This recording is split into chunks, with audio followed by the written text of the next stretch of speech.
ಮಹತ್ವದ ಕೆಲಸ ಇರುವಾಗಲೇ ಬರಬೇಕು. ನಿನ್ನನ್ನ ಹೇಗಿದೆಯಾ ಅಂತ ವಿಚಾರ ಮಾಡ್ಕೊಂಡು ಹೋಗು ಬಂದೆ.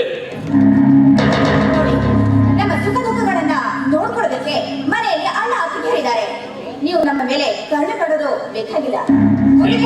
ಹೊರಟೋಗಿ. ಶಿಲ್ಪ, ನಾನು 20 ಊರಿಗೆ ಒಡೆಯ. ನನ್ನ ಮನೆಯಲ್ಲಿ ಭಾಗ್ಯಲಕ್ಷ್ಮಿ ಬಿಟ್ಟು ಒತ್ತಾಡುತ್ತಿದ್ದಾಳೆ.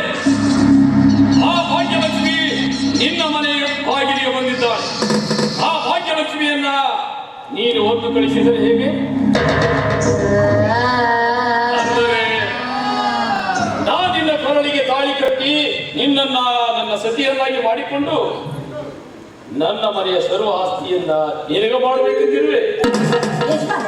ನೋಡೋದಕ್ಕೆ ನನ್ನ ತಂದೆ ವಯಸ್ಸಿನ ಆಗಿದ್ದೀರಿ ಅಂಥದ್ರಲ್ಲಿ ಈ ರೀತಿ ಮಾತನಾಡೋದಕ್ಕೆ ಈ ಸಮಾಜ ಹೋಗ್ತಾ ಇದೆಯಾ? ಸಮಾಜ ಎಲ್ಲಿದೆ ನಿನ್ನ ಹಾಳು ಸಮಾಜ?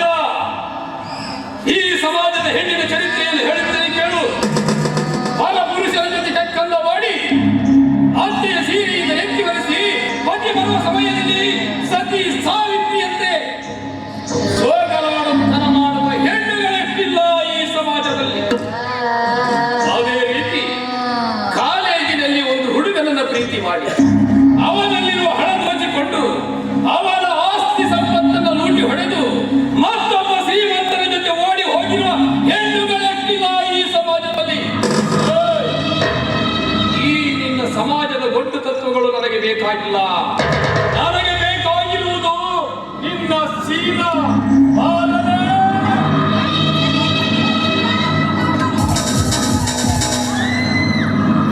ದುರವ ಮಾನವ ಜಾತಿಯ ಪಶುವೆ, ಯಾರು ನನ್ನ ಈ ಕಾರ್ಯಕ್ಕೆ ಕೈ ಹಾಕಿದವರು? ಅಪ್ಪಾಜಿ, ಇಂಥ ಹೊಲಸ ಕೆಲಸ ಮಾಡಲು ನಾಚಿಕೆ ಆಗಲ್ಲ ಈ ನಿಮ್ಮ ಜನ್ಮಕ್ಕೆ. ಕೇಳ, ಮನೆಗೆ ಬಾ, ನೋಡ್ಕೊಳ್ತೀನಿ.